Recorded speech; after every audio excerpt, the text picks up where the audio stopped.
কি গো, ভাত বেড়েছি, খেয়ে নাও, বসো। ডাঁটার তরকারি দিয়ে আগে খাও, তারপর আলু ভাজা আর ডাল দেবো। হ্যাঁ, আর আজকে দেখো টিফিনে পটল আলুর তরকারি করেছি, রুটি আর একটা ডিম সেদ্ধ দিয়ে দিলাম। হ্যাঁ, তুমি ডাল আলু ভাজাটা নেবে? আলু ভাজাটা দিই। আজকেও দেরি হয়েছে না কেন? এখনো খাও তো একটুখানি, সব খাওয়াই মানে ভাতও একটুখানি সকালে। তাও কত খাবো, আমাদের বেশি খাওয়া যায় সকাল করে। আজকে কি মাছ করবেন? কালকে তো ডিম হয়েছিল। মাছের ঝাল, ডাঁটার তরকারি আর মাছটা তো বেলায় হবে। আজকে রুটি দিয়ে খাবার জন্য হলো পটল আর আলু দিয়ে পটল আলুর চচ্চড়ি, আর ডাঁটা দিয়ে আলু দিয়ে বেগুন দিয়ে একটা তরকারি করেছিলাম, কিন্তু বড়ি ছিল না। বড়ি থাকলে ভালো লাগে, এই তরকারিতে বড়ি না হলে ভালো লাগে না। তো ডাঁটাটা পড়েছিল, নষ্ট হবে, আবার শনিবার বাজার হবে, নাহলে ডাঁটাটা নষ্ট হবে। তো দেখো, সেই জন্য আলুটা আমি ভেজে নিয়ে একটু প্রেশার মেরে নিলাম।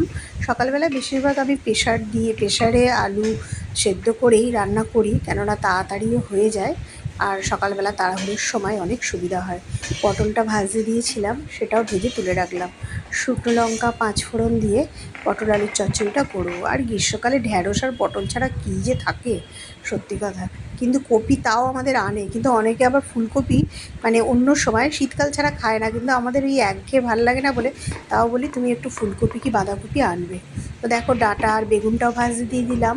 রুটি হবে, আটা মেখে তারপর আমি টমেটো কেটে নিলাম, টমেটোটা দেবো। টমেটোগুলো দেখতে পাকা, কিন্তু একদমই তরকারিতে ভালো হচ্ছে না দেখছি। তো দেখো, টমেটোগুলো এক এক করে আমি কেটে নিলাম। তারপর শুকনো লঙ্কার 5 ফোড়নটাও আমি ফোড়নে দিয়ে দিলাম, দিয়ে এবার তরকারিটা আমি বসিয়ে দেবো। টমেটোগুলো একটু নুন দিয়ে আমি নরম করতে দিলাম। যেই টমেটোগুলো একটু নরম হয়ে গেল, সেদ্ধ আলুটা দিয়ে দিলাম। আর এখানে শাশুড়ি মা আমাকে সর্ষেটা বেটে দিচ্ছে। ডাঁটা আলুর তরকারিতে একটু সর্ষে বাটা দিলে ভালো লাগে। দেখো, একদিকে পটল আলুর চচ্চড়ি করছিলাম আর একদিকে ডাঁটার তরকারি। তো পটল আলুর চচ্চড়িটা আমার হয়ে গেছে, এটা নামিয়ে নিলাম। আর এদিকে মা সর্ষেটাও আমাকে বেটে দিল। প্রথমে একটু নুন দিয়ে সর্ষেটা গুঁড়ো করে নিয়ে তারপর একটু জল দিয়ে বেটে নিল। দিন তরকারিটা করবো। আর ডাল তো বরের লাগেই, তো ডালের সঙ্গে আজকে আবার আলু ভাজলাম, কেননা কালকে পাঁপড় ভেজে দিয়েছিলাম, আজকে আলু ভাজলাম। আর দেখো, ডাঁটার তরকারিটা তখনও হচ্ছিল, সর্ষে বাটা দিয়ে একটু ফুটিয়ে নিলাম। আর ডাঁটার তরকারিতে কয়েকটা কাঁচা লঙ্কা লাস্টে নামাবার আগে দিলাম, আর একটু সর্ষের তেল দিলাম। তাহলে না, এই সর্ষে বাটার সঙ্গে আর কাঁচা সর্ষের তেলের গন্ধটা দারুণ লাগে। তো আলুটা আমার ভাজা হয়ে গেছে। দিন রুটি হয়ে গেছে তোগুলো বেলা সেকেন্ড টিফিনে দেবো বলে ডিমটা সেদ্ধ করতে দিলাম।